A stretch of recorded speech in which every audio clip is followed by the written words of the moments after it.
Hello everyone, welcome और welcome back to my channel. I hope you doing really great. So आज के video में हम political science का चैप्टर 9 पढ़ेंगे, that is the preamble and salient features of the Indian constitution. हमने already Indian constitution का काफ़ी कुछ कवर कर लिया। अब हम जो है उसके बारे में, उसका जो प्रीएम्बल होता है उसके बारे में देखेंगे इस चैप्टर में, ठीक है। It's a very interesting chapter. Factual details है, अंडरस्टैंडिंग का मतलब कॉन्सेप्ट्स को समझना and all of that, and that's it, you will be good to go, ठीक है। So let's start with few philosophers and the definitions. Preamble का definition जो K M Munshi ने दिया है, उन्होंने ये कहा है कि preamble is the political horoscope of the constitution which lists the basic features of the constitution. As far as I remember, this is a very important factual detail and a very important factual question जो आपके exam में आने के बहुत सारे chances होते हैं कि किसने कहा था कि प्रियम्बल एक हॉरोस्कोप है, एक पॉलिटिकल हॉरोस्कोप है ऑफ द कॉन्स्टिट्यूशन। तो ये केम मुंशी ने कहा था, ठीक है। अब प्रियम्बल होता क्या है? What is a preamble? The preamble is the most precious part of the constitution. It is the soul of the constitution. It is the key to the constitution. It is the key to open the mind of its makers of constitution. It is the jewel set in the constitution. It is superb prose poem. It is perfection in itself. It is proper yardstick with which one can measure the worth of the constitution. आप समझ रहे हो कितनी सारी ornamental languages use हुई है यहाँ पे? jewel, key, you know, उसके बाद yardstick, उसके बाद opening minds of the makers of the constitution. Preamble basically आपको ये बताता है, वो कहते हैं ना कि बाइबल, भगवद गीता, कुरान, जैसे हम ये कहते हैं ना, similarly preamble is the Holi thing of the constitution. जहाँ पे आपको कॉन्स्टिट्यूशन में क्या है, जो जब भी कॉन्स्टिट्यूशन हमारी बनी थी ना, जो भी प्रियम्बल में है उसके बेसिस पे वो सारे वो फीचर्स हैं, वो सारे वो कंडीशंस हैं जिसके बेसिस पे जो मेकर्स है, जो जिन्होंने कॉन्स्टिट्यूशन बनाई है, उन्होंने उन्हीं सबको मद्देनजर रखते हुए, मतलब उसको ध्यान रखते हुए कॉन्स्टिट्यूशन को हमारे बनाया है, ठीक है। ओके, प्रियम्बल का स्टार्टिंग का लाइन क्या है? We the people of India having solemnly resolved to constitute India into a sovereign, socialist, secular, democratic republic, and to secure to all its citizens justice, social, economic, political, liberty of thought, expression, belief, faith, and worship, equality of status, opportunity, and to promote among them all fraternity, assuring the dignity of the individual and the unity and integrity of the nation. We the people of India is the first line of preamble. हम, we the people of India, India के लोग, ठीक है। यहाँ पे किन preamble में क्या बोला गया है? इकोनॉमिक डिस्पैरिटी नहीं होगी, इकोनॉमिक लेवल पे डिस्क्रिमिनेट नहीं किया जाएगा, ठीक है। एक इक्वालिटी रहेगी, ब्रदरहुड रहेगा, ठीक है। थॉट, एक्सप्रेशन, इन सब का लिबर्टी रहेगा। ये सारा कुछ जो है प्रियम्बल में लिखा हुआ है। और यही आप कॉन्स्टिट्यूशन देखो, उसमें भी तो यही चीज़ लिखी हुई है ग्रेट डिटेल्स में, है ना। अगर आप कॉन्स्टिट्यूशन खोल के देखोगे उसमें भी यही सारी चीज़ें हैं। ये सब लिखा हुआ है कि आपको ये सब करना है, अगर आप नहीं करते हो तो क्या होगा, करते हो तो कितनी सही बात है, करना है, ये एकदम करना ही है, this is a mandatory thing. ये सारा कुछ कॉन्स्टिट्यूशन में यही सब तो लिखा है, राइट। बेसिकली हमारा जो ये ऑर्डर मेंटेन है ना सोसाइटी में, कोई भी किसी को भी आज चलते हुए नहीं मार सकता। वरना आज के टाइम पे अगर कॉन्स्टिट्यूशन नहीं होता, अगर कॉन्स्टिट्यूशन में वो सारी चीज़ें नहीं लिखी हुई होती, अगर लॉ एंड ऑर्डर नहीं होता, आपको क्या लगता है इतना पीस रहता हमारे सोसाइटी में? कोई भी किसी को भी मार देता फिर तो, है ना। तो ये चीज़ें नहीं होती है। क्यों नहीं होती? क्योंकि एक लॉ एंड ऑर्डर है, एक कॉन्स्टिट्यूशन है जो उस लॉ एंड ऑर्डर को डायरेक्ट करता है कि नहीं, आपको ये चीज़ें मेंटेन करनी है सोसाइटी में, ठीक है। तो ये चीज़ है। The words socialist, secular, and integrity were initially not there in the preamble and were added to it by the 42nd Amendment 1976 to the Constitution. मैं आपको पहले ही बता देती हूँ, दो चीज़ बहुत इंपॉर्टेंट है। 42nd अमेंडमेंट कौन से ईयर में आया था, 44th अमेंडमेंट कौन से ईयर में आया था, ये दो चीज़ है जो आपको एकदम अच्छे से याद कर लेना है, बाय हार्ट आपको याद कर लेना है, क्योंकि एग्जाम के पर्सपेक्टिव से इंपॉर्टेंट है, आपको कभी भी यूज़ करना पड़ सकता है, ठीक है। ये जो तीन वर्ड्स है जो हमारे कॉन्स्टिट्यूशन में, सॉरी प्रियम्बल में लिखे हुए हैं, सोशलिस्ट, सेक्युलर और इंटेग्रिटी, ये स्टार्टिंग जब प्रियम्बल बनी थी ना, जब प्रियम्बल लिखी गई थी, उस टाइम पे ये वर्ड्स को इंक्लूड नहीं किया गया था। लेकिन बाद में 1976 में अमेंडमेंट हुई, 42nd अमेंडमेंट हुई, और उसके थ्रू ये तीन वर्ड्स जुड़े हैं, ठीक है। फैक्चुअल डिटेल है, इंपॉर्टेंट है। Preamble is an integral part of the basic structure of the constitution of India. India के कॉन्स्टिट्यूशन का जो बेसिक स्ट्रक्चर है ना, उसका सबसे इंटीग्रल पार्ट, बेसिकली वो कह सकते हैं heart and soul of the constitution. समझ रहे हो, वही है प्रियम्बल। ओके, उसके बाद nature of Indian state, very very important. Nature of Indian state पे क्वेश्चन अगर आता है, आपको क्या लिखना है? आपको सोवरेनिटी, सोशलिस्ट, सेक्युलर, डेमोक्रेटिक और रिपब्लिक, ये सारे फीचर्स जो है इंडिया के, उसको डिफाइन करने हैं। This is like the nature of Indian state. पहला क्या है? India is a sovereign state. Sovereign state का मतलब क्या है?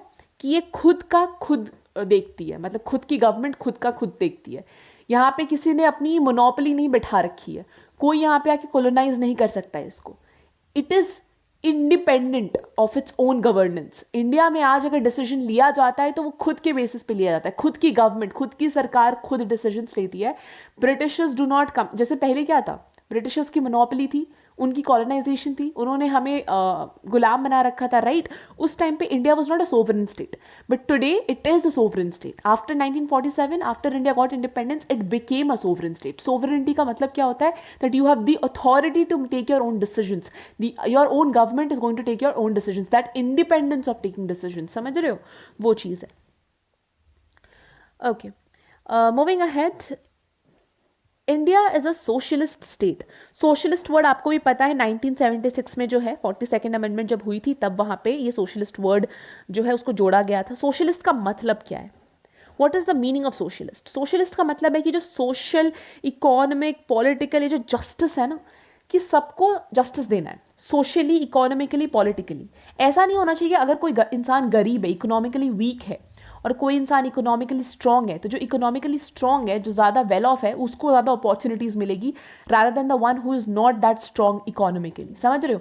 तो जस्टिस होगा, चाहे वो इकोनॉमिक बेसिस पे जस्टिस हो, सोशल बेसिस पे जस्टिस हो, कोई भी किसी को भी कास्ट के बेसिस पे, रिलीजन के बेसिस पे, सेक्स के बेसिस पे डिस्क्रिमिनेट नहीं करेगा।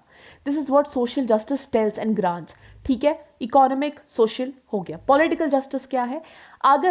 अगर आप किसी एक particular creed, caste, community, religion, किसी भी चीज़ से बिलोंग करते हो, तो ऐसा नहीं होगा कि आप वोट नहीं दे सकते, है ना, आपके पास पॉलिटिकल राइट्स, फंडामेंटल राइट्स, ये सब नहीं होंगे। नहीं, अगर आप इंडिया के सिटीजन हो, आपको हर चीज़ पे हक है जो इंडिया पॉलिटिकली देती है।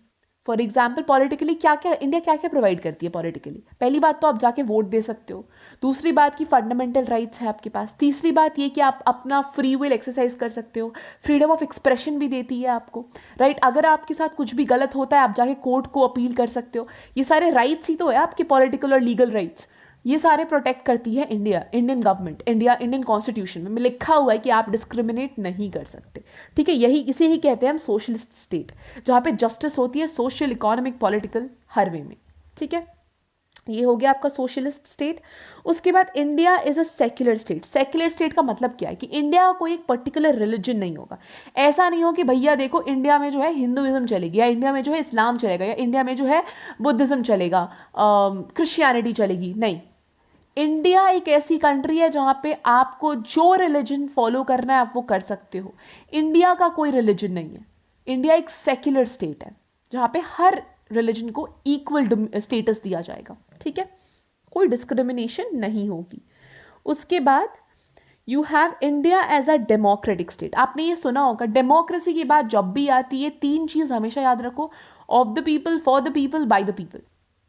इंडिया की गवर्नमेंट बनती किससे है? लोगों से, बाय द पीपल। लोग जाते हैं, वोट करते हैं, तब जाके गवर्नमेंट, सरकार बनती है, right? Bye the people, of the people. किसकी सरकार है? जनता की सरकार है। लीडर कौन है? जनता का लीडर है, right? Of the people, for the people. जनता के लिए काम करती है गवर्नमेंट। जितने भी राइट्स होते हैं, कुछ भी जितने भी लॉज होते हैं, किसके लिए होते हैं? जनता के लिए, for the people, by the people, of the people, for the people. इसे ही हम कहते हैं डेमोक्रेसी, एक डेमोक्रेटिक स्टेट जहाँ पे जनता ही सोल वो रहती है, कि हाँ सिर्फ people are the sole power, everything revolves around the people of the country. That is called a democracy, that is called a democratic state. ठीक है, वेरी इजी है ना। मूविंग अहेड, यहाँ पे क्या लिखा है? Protection of human rights act 1993 was passed by the union parliament and a national human rights commission was established for this purpose। देखो, अब आप अपने एक्सप्रेशन, आप जो भी फील करते हो, whatever you want to do and everything, you are free to express that, you're free to do that, right? अब जब भी आपको फ्रीडम मिलती है किसी भी चीज़ की, तो ऐसा भी होता है ना, कुछ भी करने लग जाते हैं इंसान, थोड़ी सी छूट दे दो इंसान निकल लेता है कि मतलब कुछ भी कर सकता है अब तो वो कुछ भी ना करे, कुछ भी करने की कोई लिमिट नहीं होती है। अगर आप किसी को छूट दे दो कुछ भी कर लेता है, तो वो कुछ भी करने की एक लिमिट जो सेट है ना, वो लिमिट कौन सेट करता है? कॉन्स्टिट्यूशन ही करता है, ठीक है। किसके थ्रू करता है? Protection of human rights act बनाया उसने 1993 में, ठीक है। तो ये सारी चीज़ें वो बनाता है कि वो जो कुछ भी की जो लिमिट है ना वो सेट हो जाए, and there is a peaceful order in the society, peace and calm in the society, right. कौन नहीं चाहता कि एक ट्रैंक्विल, एक सीरीन एटमोसफेयर में रहे, राइट। तो वो चीज़ें हैं, ठीक है। उसके बाद moving ahead, India is a republic. Republic का मतलब क्या है? What is a republic? कि इंडिया में जो है ना इलेक्टेड हेड होता है, इलेक्शन होती है इंडिया में। इंडिया में किसी को भी नहीं बना देते हेड कि हाँ ठीक है ये हमारे, हम we favour this person so we'll make them head. No, it doesn't happen. India में इलेक्टेड हेड होते हैं। When we say elected head, that means people.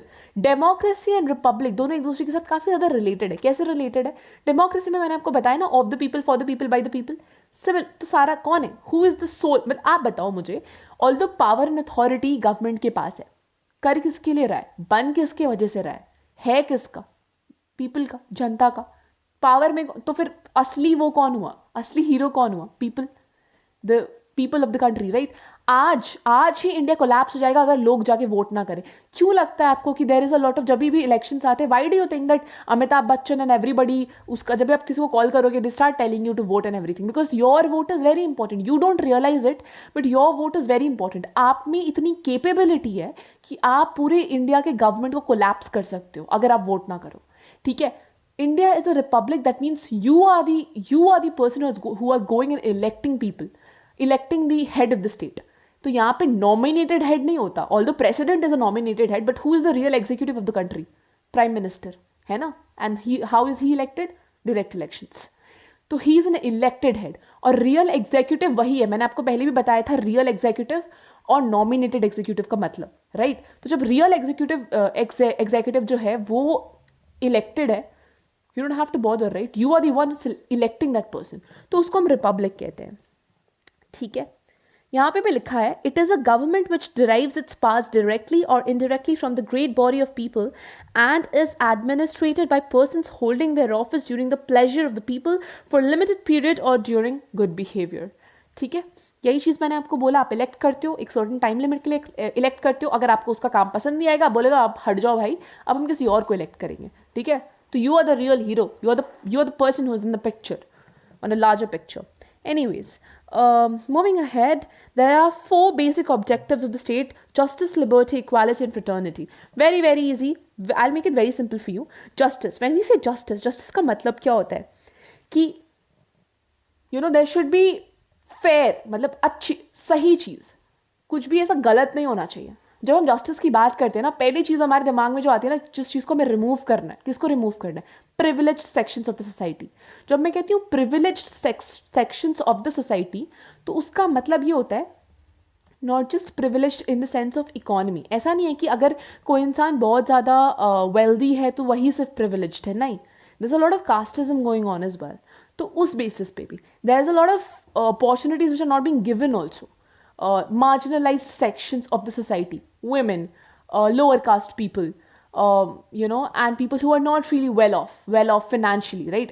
तो ये सारे वो marginalized जो groups है ना, उनको uplift करना, उनको एक equal level playing ground पे लाना, उसको हम कहते हैं justice, ठीक है।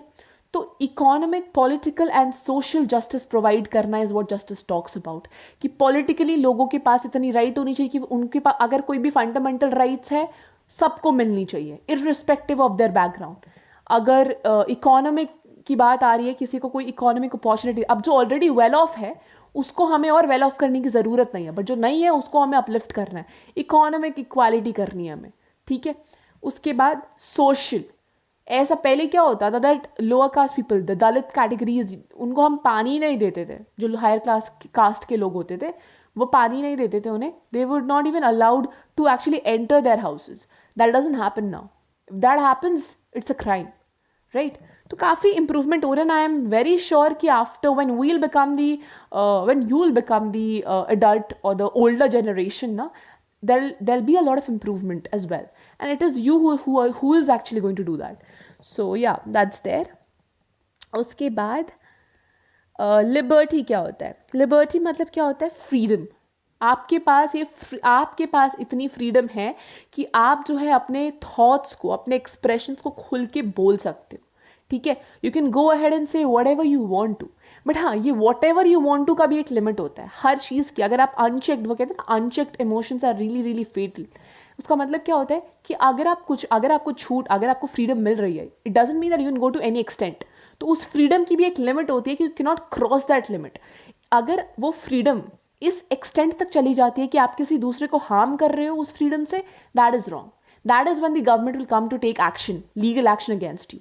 ठीक है, बट आपके पास इतनी फ्रीडम है कि आप बोल सकते हो, एक्सप्रेस कर सकते हो. जब आप अपने दोस्तों के साथ चाय की टपरी पे बैठ के डिस्कशन करते हो ना, कोई भी फालतू डिस्कशन हो, इंपॉर्टेंट डिस्कशन हो, कुछ भी हो, तो वो जो आप एक्सप्रेस कर रहे हो ना, वो जो एक ऑलरेडी आप में वो है आपको, it's not a big thing for you. अभी अगर मैं ये बोल रही हूँ कि आप चाय की टपरी पे डिस्कस करते हो, आपके लिए बहुत छोटी सी चीज़ होगी कि अरे ये तो मतलब ये तो बहुत बेसिक चीज़ है ना, ये तो हम घर पे भी ऐसे शाम को सब बैठते हैं, बात करते हैं, वेरी बेसिक थिंग. बट ये जो बेसिक थिंग है ना, ये कौन ग्रांट कर रहा है हमें?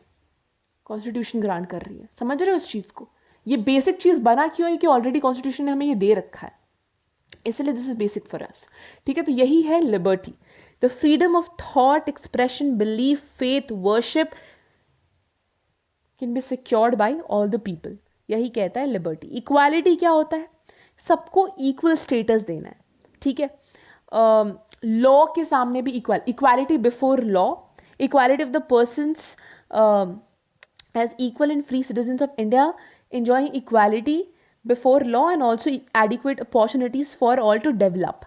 अब देखो, आप अगर किसी particular caste, creed, gender, background, place of birth, religion, किसी भी चीज़ से बिलोंग करते हो, तो ऐसा नहीं कि आपके साथ अगर कुछ गलत हुआ है तो अगर आप कल को जाते हो पुलिस स्टेशन में या फिर कोर्ट में, तो आपको कोर्ट ऐसे बोलेगा कि अरे भैया ये तो इस बैकग्राउंड से आता है, इसको तो भगाओ, इसका तो हम सुनेंगे ही नहीं क्या बोलना चाह रहा है. ऐसा नहीं होता है.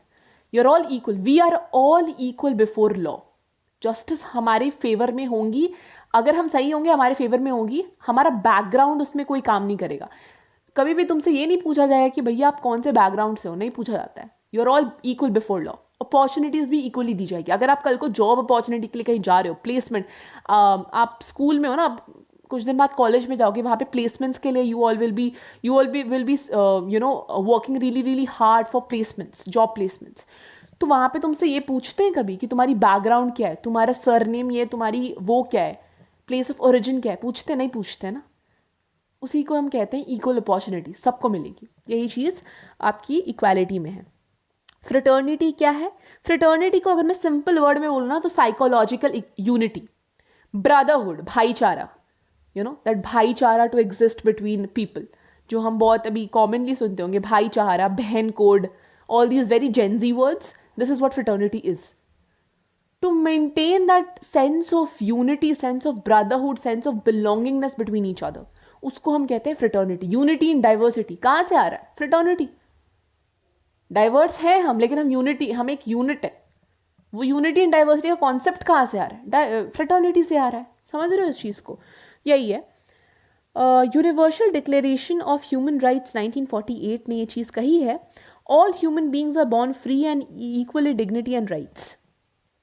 जो मैंने आपको कहा कि हर इंसान जब पैदा होता है, फ्री पैदा होता है, एंड उसको उसके हक में जितने भी राइट्स होते हैं, जितनी भी अपॉर्चुनिटीज़ होती है, सब सबके लिए सेम होती है.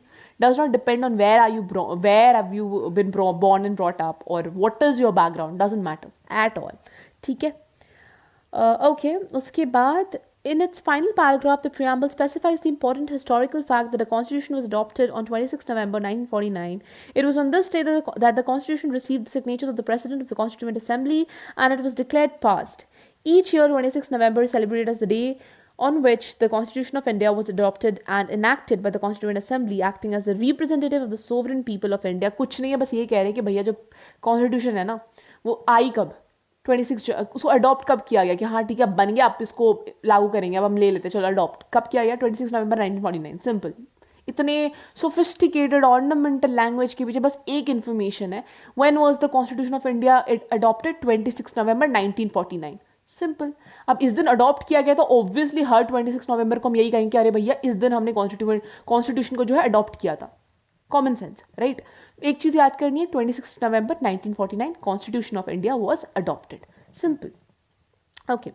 Self-made constitution. The Constitution of India is an adopted, enacted and self-made constitution. It was adopted and enacted by the Constituent Assembly as the elected representative body acting on behalf of the people of India. Basically क्या कहना चाह रहा है कि ये जो constitution है ना उसको बनाया किसने है? कॉन्स्टिट्यूएंट असेंबली ने। कॉन्स्टिट्यूएंट असेंबली जब उसको बना रही थी खुद से बना दिया? नहीं। जो जनता थी ना, फिर से मैं कह रही हूँ आप लोग बहुत पावरफुल, आपको रियलाइज नहीं होता ये चीज़, आप बहुत पावरफुल हो, आपके ओपिनियंस, आपका पॉइंट ऑफ व्यू बहुत मैटर करता है। तो जब कॉन्स्टिट्यूएंट असेंबली कॉन्स्टिट्यूशन बना रही थी ना, उसने हर एक इंसान को, even the last person of a certain community, उसको भी मद्देनजर रखते हुए वो बनाया गया है। तो जब कॉन्स्टिट्यूएंट असेंबली में लोग बैठे थे तो वो हर एक कम्युनिटी से, हर एक पार्ट ऑफ इंडिया से आ रहे थे। वो हर एक पार्ट, जब हम कहते हैं ना, आपने ये चीज़ सुनी होगी कॉन्स्टिट्यूएंसी, जब हम कॉन्स्टिट्यूएंसी का फैक्टर बोलते हैं ना, मैंने आपको पिछले वीडियो में समझाया था कॉन्स्टिट्यूएंसी क्या होता है, कि एक ग्रुप ऑफ पीपल का एक लीडर आता है, वो आके लोकसभा या कहीं पे भी बैठ के पार्लियामेंट में बैठ के ये कहेगा कि देखो भैया ये प्रॉब्लम है। क्योंकि ऑब्वियसली हम इतने सारे लोग तो नहीं जा सकते ना, बिकॉज अगर बहुत बेसिक लेवल से भी देखो तो इतनी छोटे से रूम में इतने सारे लोग अटेंगे भी नहीं। तो हमारा कोई एक कॉमन इंसान जो है वो जाके वहाँ पे हमारी ओपिनियंस को वॉइस करता है, राइट। सिमिलरली जब कॉन्स्टिट्यूशन बन रहा था वहाँ पे भी कॉन्स्टिट्यूएंट असेंबली में हर एक पार्ट ऑफ इंडिया से, हर एक कम्युनिटी, हर एक बैकग्राउंड से एक इंसान था जो उस कम्युनिटी, उस बैकग्राउंड के जो ओपिनियंस है, जो प्रॉब्लम्स है, उसको वहाँ पे जॉट डाउन कर रहा था। And that is how the constitution of India was made. D get that? Very easy, कुछ मतलब इट्स वेरी वेरी इजी, ठीक है। तो कुछ एज सच कॉम्प्लेक्स है, you can just write it by yourself as well, ठीक है। Moving ahead, let's go ahead. Yes, the major features of the constitution of India. एक और फैक्चुअल डिटेल है, कितना टाइम लगा था बनाने में कॉन्स्टिट्यूशन ऑफ इंडिया को? 2 years 11 months 17 days, ठीक है। 2 years 2 साल 11 महीने 17 दिन, इतना टाइम लगा था to make the constitution of India, ठीक है। उसके बाद कितने आर्टिकल्स है? 395 आर्टिकल्स है। कितने पार्ट्स है? 22 पार्ट्स है। कितने स्केड्यूल्स है? 12 स्केड्यूल्स है। और कितने अमेंडमेंट्स हुए हैं आज तक? 103। और एक चीज़ और मैं बता देती हूँ, जो हमारा कॉन्स्टिट्यूशन है ना, उसको एक फिलोसोफर थे जेनिंग्स, उन्होंने कहा था कि इंडिया का सबसे लार्जेस्ट रिटन कॉन्स्टिट्यूशन है हमारी कंट्री का। समझ रहे हो कितना ज़्यादा महान है हमारा कंट्री? इतना इतना इतना largest written constitution of the world it's our constitution, ठीक है। अब जब हम इंडिया की बात कर रहे हैं तो ऐसा तो हो नहीं सकता कि यूएस की बात ना करें, है ना। UK, US, India, we have been only seeing these 3 countries and the comparison between all this 3 from the very start. जब से हम पढ़ रहे हैं हम 3 कंट्रीज देख रहे हैं। अगर हम इंडिया की बात करें, हम यूएस की बात भी कर रहे हैं, यूके की बात भी कर रहे हैं। फिलहाल हम यूएस की बात करेंगे। यूएस के जो कॉन्स्टिट्यूशन है उसमें कितने आर्टिकल्स है? 7। कितने अमेंडमेंट्स हुए? 27। Only 7 articles, only 27 amendments. Is it good और is it bad? It is what you will write in the comments. आप मुझे ये बताओ कि क्या इट इज गुड अगर हमारी कंट्री में, इंडिया में, अगर सिर्फ 7 आर्टिकल्स होते और सिर्फ 27 अमेंडमेंट्स होते? Would it be good? Would it be in favour for our country? Is what I want you to think and then comment down below, ठीक है। Moving ahead, let's go to the features of it. Okay, self made and enacted constitution. India का जो constitution है, it was made by the people of India through the duly elected and representative body, the Constituent Assembly. It was organized in December 1946 under the Cabinet Mission Plan. It was first held on 9 December 1946. It passed the objective resolution on 22nd January 1947. Thereafter, it initiated the process of constitution making in the right earnest and was in the position to finally pass and adopt the constitution on 26 November 1949. कुछ नहीं है, 3 चीज़ें हैं इस पूरे paragraph में। पहली बात, हम हमेशा कहते हैं ना कॉन्स्टिट्यूशन जो है वो सेल्फ मेड है।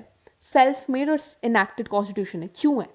क्योंकि वो जो कॉन्स्टिट्यूएंट असेंबली थी ना, उसमें वो जो एक इंसान गया था, जो हर एक कम्युनिटी को, हर एक पार्ट ऑफ इंडिया से जा रहा था, एक इंसान कौन भेज रहा था? ऐसे ही थोड़ी चला जाएगा कि अरे ठीक है हम बैठे हैं ग्रुप में, अरे ठीक है उसको भेज दो। ऐसे रैंडमली नहीं होगा ना, इलेक्शन होगी, राइट। अगर किसी एक को भेजना है, अगर हम एक कम्युनिटी है, ठीक है, और उसमें से किसी एक को जाना है, आपको लगता है एक जनरल कंसेंसस आ सकता है? ऐसे ही अगर आप डिस्कशन करोगे, नहीं करोगे, डिबेट में कन्वर्ट हो जाएगा वो। सबसे बेस्ट ऑप्शन क्या है? इलेक्शन। तो वो जो कॉन्स्टिट्यूएंट असेंबली थी ना, वो इलेक्टेड असेंबली थी, जिसे लोगों ने, हमने इलेक्ट किया था, पीपल ऑफ इंडिया। हमने इन द सेंस मेरे ओल्डर जनरेशन में मेरे परदादा वगैरह ने किया होगा, मैं तो उस टाइम थी भी नहीं, तो उन्होंने इलेक्ट किया था, and that is how constituent assembly बनी एंड फिर कॉन्स्टिट्यूशन बना।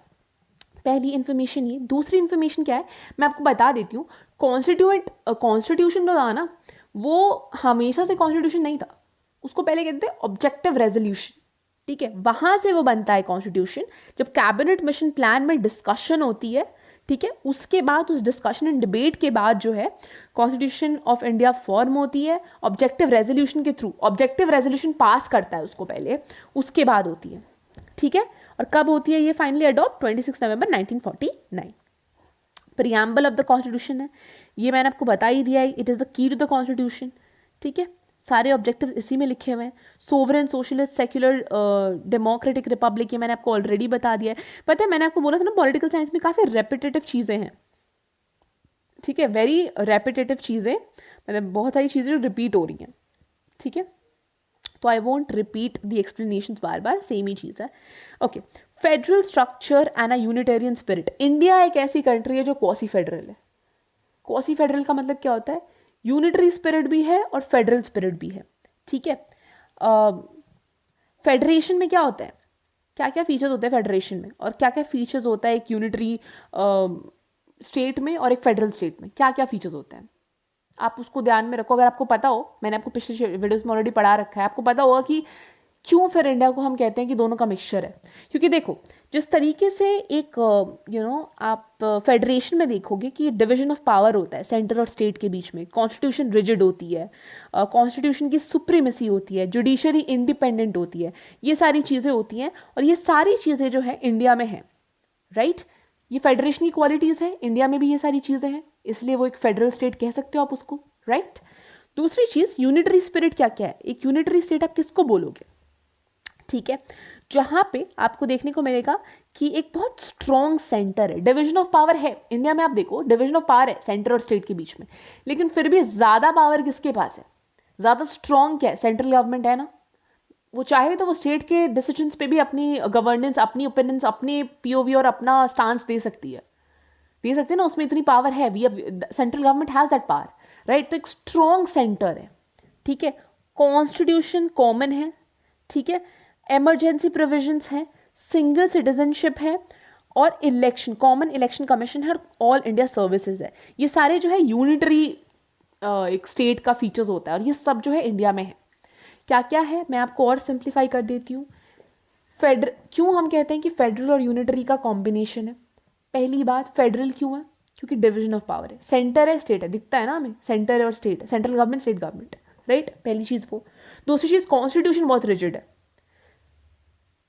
इन द सेंस कि हमारा जो कॉन्स्टिट्यूशन है ना, उसमें अभी तक 103 अमेंडमेंट्स ही हुए हैं, और भी हो सकते थे, है ना, बट सिर्फ 103 हुए हैं। आई वुड अगेन से कि बहुत ज़्यादा रिजिड नहीं है, बहुत ज़्यादा रिजिड नहीं है, ठीक है, लेकिन थोड़ा बहुत है, there is little feature of it, ठीक है।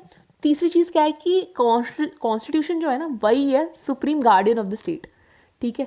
जो भी चीज़ें होती है, अगर आज लॉ एंड ऑर्डर भी है, कुछ भी है, everything is in accordance to the constitution, वो चीज़ है। जुडिशरी इंडिपेंडेंट है, लेजिस्लेचर एंड एग्जीक्यूटिव अलग है, ठीक है, they are, you can say that they are a unit, but judiciary के डिसीजंस हमेशा इंडिपेंडेंट होते हैं, वो इंडिपेंडेंट है, वो एक फीचर है फेडरल स्टेट का, वो चीज़ इंडिया में है। यूनिटरी स्टेट का फीचर हम क्यों कहते हैं कि यूनिटरी स्टेट होता है, उसका भी कुछ फीचर्स हमें इंडिया में देखने को मिलता है। पहली बात, वहाँ पे आपको एक बहुत स्ट्रॉन्ग सेंटर देखने को मिलेगा। कुछ भी कह लो, जितनी भी डिवीजन ऑफ पावर हो सेंटर और स्टेट के बीच में, centre will always be the strongest one. Emergency में देख लो, सेंटर ही काम आती है ना, central government is the one who takes a decision and not the state, right. उसके बाद क्या होता है, कॉन्स्टिट्यूशन कॉमन है, एक ही कॉन्स्टिट्यूशन है, चाहे कितनी भी डाइवर्सिटी है, डिवीजन हो जाए पावर का, डाइवर्सिटी हो, कॉन्स्टिट्यूशन तो भैया एक ही है। सिटीजनशिप भी एक ही है, you can not have dual citizenship, एक ही सिटीजनशिप है, वो एक फीचर है यूनिटरी स्टेट का, ठीक है। आप ये, अगर आप वेस्ट बंगाल से दिल्ली से हो, आप ये नहीं कहोगे I am citizen of Delhi, no you are not. जैसे यूएस में होता है चीज़, you can have a dual citizenship, you can not have it here in India, that's a feature of unitary state. इसीलिए हम इसको क्वासी फेडरल कहते हैं, यूनिटरी और फेडरल स्टेट का कॉम्बिनेशन। ठीक है, रिजिडिटी और फ्लेक्सिबिलिटी क्या है कि अब देखो जो मैंने आपको बताया, अब आपका और क्लैरिफाई हो जाएगा कॉन्स्टिट्यूशन के बारे में जो मैंने बताया था। ठीक है, कि वो रिजिड है या थोड़ा रिजिड भी है, थोड़ा फ्लेक्सिबल भी है, क्यों क्यों बोला था उसको अच्छे से मैं एक्सप्लेन करती हूँ। कॉन्स्टिट्यूशन जो है उसमें कुछ ऐसी बेसिक स्ट्रक्चर होती है जिसको हम अमेंड नहीं कर सकते, जिसको हम नहीं बदल सकते, तो वो उस वे में वो रिजिड हो गया कि वो चीज़ भैया कुछ भी कर लो, आप जाके घिसते रहो, पेपर में भी घिसो, आप नहीं कर सकते उसको चेंज, क्योंकि that is the basic structure of the constitution. But on the other hand you can change a lot of things in the constitution as well except the basic structure. इसलिए 103 amendments हो चुके हैं already. US का देखो आप, 27 amendments हुए हैं, हमारा देखो 103 हो गए हैं। समझ रहे हो इस चीज़ को? तो रिजिड और फ्लेक्सिबल दोनों का कॉम्बिनेशन है और सही है, आप एक्सट्रीम नहीं हो सकते।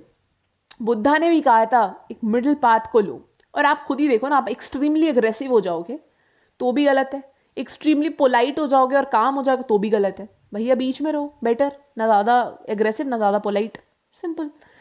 तो ये चीज़ है। उसके बाद special methods of amendment under article 368। Article 368 के अंदर you can have special amendment. ठीक है, पहला क्या है, 2/3 मेजोरिटी। देखो, most of the provisions of the constitution can be amendment by the union parliament by passing the amendment bill bye a majority of total membership and the 2/3 majority of members present and voting. अगर आपको एक amendment करना है तो दो special method होते हैं 368 article के अंदर। पहला क्या होता है कि बहुत सारे प्रोविजंस को अगर आपको अमेंड करना है तो यूनियन पार्लियामेंट जो है वो अपनी मेजॉरिटी, अपनी जो यूनियन पार्लियामेंट में जितने भी मेंबर्स हैं उसकी मेजॉरिटी वोट अगर मिल जाती है उसको, तो वो अमेंड हो जाएगा। प्लस उसके साथ साथ पहले तो एक मेजॉरिटी भी मिलनी चाहिए, दूसरी क्या मिलनी चाहिए, जब वो प्रोविजन को आप प्रेजेंट कर रहे हो तो उस टाइम पे जो बैठे हुए हैं वहाँ पे प्रेजेंट है दोनों हाउस में, अपर लोअर दोनों हाउस में, मतलब लोकसभा राज्यसभा दोनों में जितने लोग हैं उसकी 2/3 मेजॉरिटी चाहिए। राज्यसभा की भी 2/3 मेजॉरिटी चाहिए और लोकसभा की भी 2/3 मेजॉरिटी चाहिए, तभी जाके वो जो है अमेंड होगा। ठीक है, for the amendment of several specified provisions a very rigid method has been provided. Under it, first the union parliament passes the amendment bill by a majority of total membership and 2/3 majority of members present and voting in each houses. Then it goes to the state legislature for ratification. देखो अब क्या होता है, पहले तो मैंने आपको ये बता दिया अमेंडमेंट का पहला प्रोसेस क्या था कि आपको एक मेजॉरिटी चाहिए। ठीक है, जो हाउस ऑफ पार्लियामेंट, जो पार्लियामेंट हाउस है उसकी मेजॉरिटी चाहिए, और आपको 2/3 मेजॉरिटी चाहिए दोनों हाउस ऑफ पार्लियामेंट की। ठीक है, जितने भी मेंबर्स वहाँ पे प्रेजेंट है और वोट कर रहे हैं। और अगर कुछ ज़्यादा ही ऐसा कुछ स्पेसिफाइड ऐसे प्रोविजंस होते हैं जिसमें सिर्फ ये करोगे तो भी नहीं होगा, आपको और एक चीज़ उसके बाद भी एक और स्टेप फॉलो करना होगा। क्या करना होगा, आपको सारे स्टेट लेजिस्लेचर के पास वो भेजना होगा रैटिफिकेशन के लिए, है ना, तब जाके वो जो है अमेंड होगा ओनली। और ये रिजिड मेथड ना कुछ ही चीज़ है जिसके लिए ये मेथड अप्लाई होता है, क्योंकि बहुत ज़्यादा रिजिड है ना। ये सब कर लिया, फिर आपने सब स्टेट लेजिस्लेचर को भेजा है रैटिफिकेशन के लिए, काफ़ी लंबा प्रोसेस है, काफ़ी डिफिकल्ट प्रोसेस, काफ़ी रिजिड है ना। और ये किस किस चीज़ के लिए होता है, जैसे मान लो the manner of election of the president, the extent of executive power of the union, the extent of executive power of a state, union judiciary, provisions dealing with the high courts in the state, legislative powers, representation of states in the parliament, procedure of amendment of the constitution, the 7th schedule of the constitution। तो ये सारी ऐसी चीज़ें हैं जिसके लिए ये rigid method use होता है अमेंडमेंट का। क्या क्या, हाई कोर्ट से अगर कोई भी चीज़ डील कर रही है, लेजिस्लेटिव पावर से कोई भी चीज़ डील कर रही है, ठीक है, अगर मान लो 7th शेड्यूल जो है कॉन्स्टिट्यूशन का उससे कोई भी चीज़ डील कर रही है, 7th शेड्यूल में क्या लिखा हुआ है आप मुझे कमेंट्स में लिख के बताओ। ठीक है, उसके बाद एग्जीक्यूटिव पावर अगर यूनियन का है तो उससे भी कोई चीज़ डील कर रही है। ठीक है, तो वो अगर उसको अमेंड कर रहे हैं तो वो इसी प्रोसेस के थ्रू होगा, इस रिजिड प्रोसेस के थ्रू।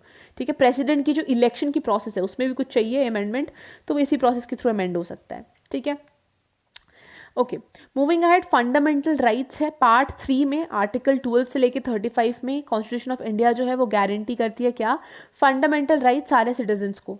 7 फंडामेंटल राइट्स हैं।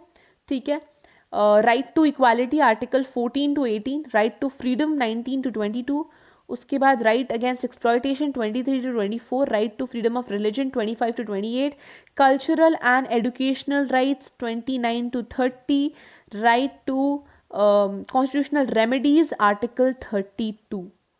ठीक है, देखा आपको ये सारा क्या है, ये सारा फंडामेंटल राइट्स है, जो हमारे पास राइट्स है, जो कॉन्स्टिट्यूशन हमें देती है कि भैया आप जो है आप क्योंकि हम इतने इंपॉर्टेंट है कि हम ही सारा कुछ कर रहे हैं ना, इलेक्ट कर रहे हैं हम लोगों को, हमारी पॉइंट ऑफ व्यूज़ को सुना जा रहा है, हमारे लिए लीगल चीज़ें बन रही हैं, हमारे लिए सारे प्रोविजंस हो रहे हैं, राइट। तो इसलिए हमें कुछ राइट्स दिए गए हैं। पहली बात तो इक्वालिटी, मैंने आपको बता दिया है कि हम सब लॉ के, we are all equal before law, हमें ऐसा डिस्क्रिमिनेशन नहीं हो सकता, अपॉर्चुनिटी भी इक्वल अपॉर्चुनिटी हमें मिलेगी, पहला ये। दूसरा क्या है, राइट टू फ्रीडम, कि हम कुछ भी एक्सप्रेस कर सकते हैं, हम रह सकते हैं लिबर्टी के साथ, हमें जैसे रहना है वो रह सकते हैं, ठीक है। उसके बाद आप ये देखो, right against exploitation, child labour हो गया, ह्यूमन ट्रैफिकिंग हो गया, लड़कियों को बेच रहे हैं, चाइल्ड लेबर करा रहे हैं, एम्प्लॉयमेंट, बच्चों का एम्प्लॉयमेंट कर रहे हैं, तो वो एक्सप्लॉयटेशन है, तो उसके अगेंस्ट आप बोल सकते हो, ठीक है। आप you can speak against that, आप जाके कोर्ट में बोल सकते हो कि देखो भैया ह्यूमन ट्रैफिकिंग हो रही है या फिर चाइल्ड लेबर कराया जा रहा है, तो फिर they will take actions, because ये नहीं कर सकते आप, ठीक है। Right to freedom of religion, आप कोई भी रिलीजन फॉलो कर सकते हो इंडिया में, ठीक है, India is a secular state. Cultural and educational rights, यहाँ पे आपको दिया जाता है कि माइनॉरिटीज़ वगैरह भी है, तो अगर वो चाहते हैं कि they want to develop their language and culture, तो वो कर सकते हैं, they can establish, maintain, administer their educational institutions. जो माइनॉरिटीज़ है वो खुद का लैंग्वेज, खुद का कल्चर वो प्रैक्टिस कर सकते हैं, टीच कर सकते हैं, प्रोपैगेट कर सकते हैं, ठीक है। उसके बाद राइट टू कॉन्स्टिट्यूशनल रेमेडीज़, जैसे ये हो गया आपका habeas corpus, mandamus, prohibition, quo warranto and certiorari, ठीक है। ये क्या होता है, ये बेसिकली हमारे फंडामेंटल राइट्स को प्रोटेक्ट करने के लिए सुप्रीम कोर्ट के पास ये सारी रिट्स होती हैं, ऑर्डर्स होती हैं, डायरेक्शंस होती है। बेसिकली क्या होता है कि अगर मान लो कोई भी आपका फंडामेंटल राइट जो मैंने अभी आपको बताया, ठीक है, उसमें से कोई भी चीज़ अगर अगेंस्ट आप के अगेंस्ट हो रही है, मतलब आपके साथ गलत हो रहा है, आपका फंडामेंटल राइट्स आपसे छीना जा रहा है, तो आप जाके कोर्ट को ये बोल सकते हो, ठीक है। तो ये सारा फिर आपके हक के लिए कोर्ट लड़ेगा, तो ये सारा राइट टू कॉन्स्टिट्यूशनल रेमेडीज़ में आता है, ठीक है। आज के वीडियो के लिए ओनली कवर दिस पार्ट, इसके बाद का पोर्शन मैं नेक्स्ट वीडियो में कवर कर दूंगी, ठीक है। सो एक चीज़ मैं बता देती हूँ, जो फंडामेंटल राइट्स है ना, ये right to equality, right to freedom, ये सारा जो है, ये कौन से आर्टिकल के बीच में आता है। जैसे मान लो right against exploitation, it is article 23 to 24, right to freedom of religion 25 to 28। ये याद करना बहुत इंपॉर्टेंट है एग्जाम पर्सपेक्टिव से, तो याद कर लेना, ठीक है। सो यस, अगर आपको कोई भी डाउट होता है आप कमेंट्स में लिख सकते हो, अदरवाइज आप मुझे टेलीग्राम चैनल पे मेरा ज्वाइन कर लो, वहाँ पे आप मुझे वहाँ पे टेक्स्ट कर सकते हो, मैं आपको वहाँ पे वन ऑन कॉन्वर्सेशन आपके साथ कर लूँगी। कोई भी डाउट होता है you can text me there, you can text me the comments as well. Telegram channel का लिंक आपको मेरे डिस्क्रिप्शन बॉक्स में मिल जाएगा, अदरवाइज मेरे चैनल के बायो में मिल जाएगा। You can follow me on Instagram, उसका लिंक भी आपको डिस्क्रिप्शन बॉक्स में मिल जाएगा। You can go check out the playlist of history, geography and political science, उसका लिंक भी डिस्क्रिप्शन बॉक्स में है for other videos, right? And yes, with that I come to the end of the video. If you like the video, do like, share, subscribe and comment down below how you like the video. Till then, happy studying, good luck.